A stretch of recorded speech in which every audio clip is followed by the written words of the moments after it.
I thought I had moved to paradise when I bought my house in Willowbrook Estates. The neighborhood was pristine, the lawns were perfect, and the homeowners association seemed like a reasonable way to keep property values high. What I didn't realize was that our HOA president, Karen Weatherby, treated her position like she was the supreme ruler of a tiny suburban kingdom. Karen was exactly what you'd expect from someone who voluntarily signs up to police her neighbor's mailbox colors. She was in her early 50s with perfectly styled blonde hair that never moved, even in a windstorm. She drove a white SUV with a license plate that read, quote, "Ho Queen," end quote, and she meant every letter of it. Her own house was a monument to beige mediocrity, but she treated it like Versailles. The first sign of trouble came 3 weeks after I moved in. I had installed a beautiful cedar fence along the property line between my yard and Karen's. It was 6 feet tall, professionally installed, and exactly what the HOA guidelines specified. I had even gotten the proper permits from the city and submitted the required paperwork to the HOA board for approval. But Karen had other plans. She appeared at my door on a Tuesday morning, clutching a measuring tape and wearing her self-appointed authority like a crown. "Karen speaking, excuse me, but I need to discuss your fence with you. I've been measuring, and I believe it's encroaching on my property by at least 2 inches. Her voice had that particular tone that people use when they think they've caught you in some terrible crime. I invited her to measure together, confident that the professional surveyors and fence company had done their job correctly.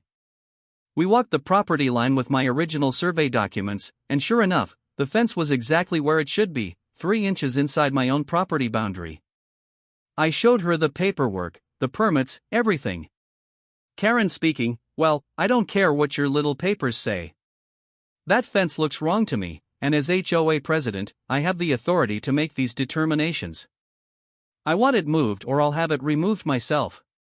She turned on her heel and marched back to her house, leaving me standing there with my mouth open. What I didn't mention to Karen was that I wasn't just any new neighbor.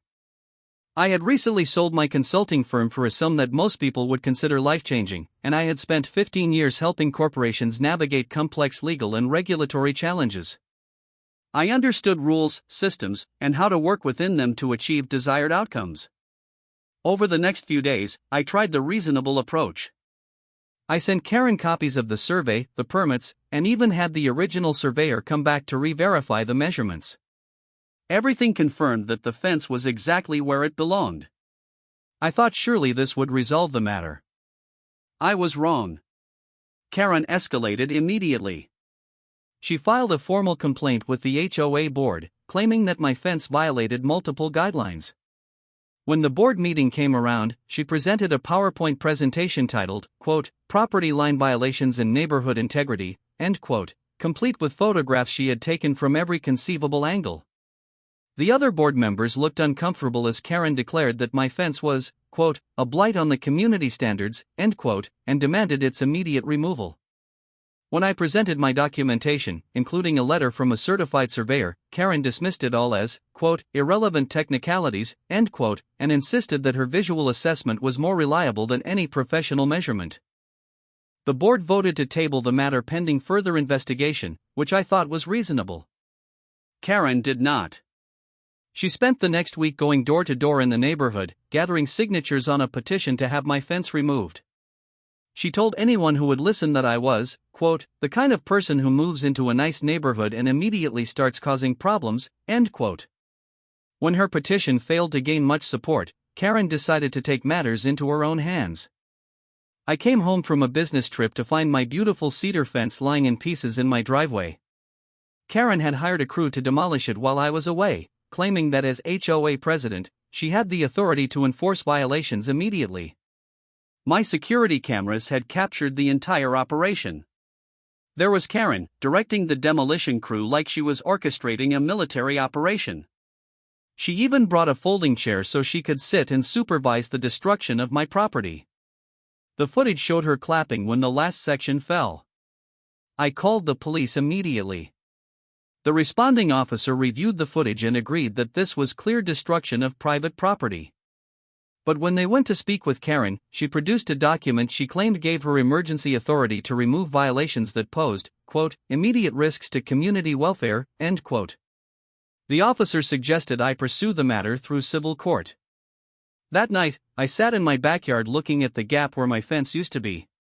Karen's property was now visible from my deck, and I could see her moving around her house with the satisfied air of someone who had won a great victory. She had even positioned a lawn chair to face my yard, as if she wanted to keep watch over her conquered territory. But Karen had made a crucial mistake. In her rush to demolish my fence, she had forgotten that property law works both ways. And she had definitely forgotten to check what I might be planning to do with the detailed survey information I had gathered during our dispute. The next morning, I made some phone calls. Having connections in the construction and legal industries has its advantages, and by noon I had assembled quite an impressive team. First, I contacted the city planning office and requested a complete review of all property boundaries in our section of Willowbrook Estates. This required a full professional resurvey of the area, which I offered to pay for as a, quote, community service, end quote. The results were fascinating. It turned out that when Willowbrook Estates was originally developed 20 years ago, there had been a small surveying error that had never been corrected.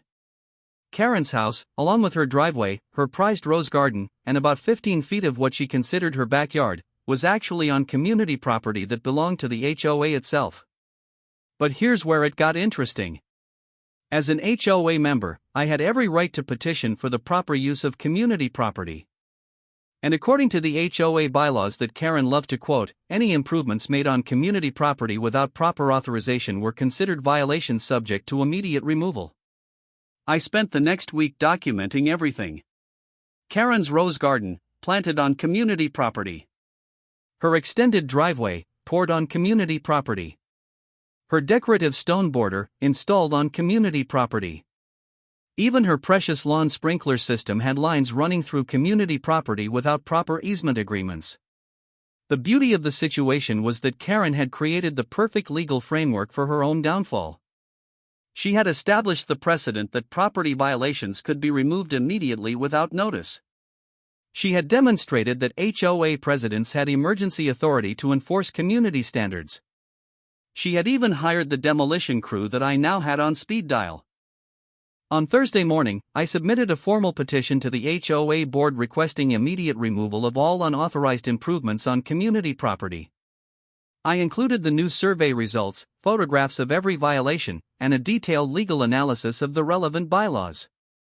I also volunteered to personally oversee the removal process to ensure it was handled properly.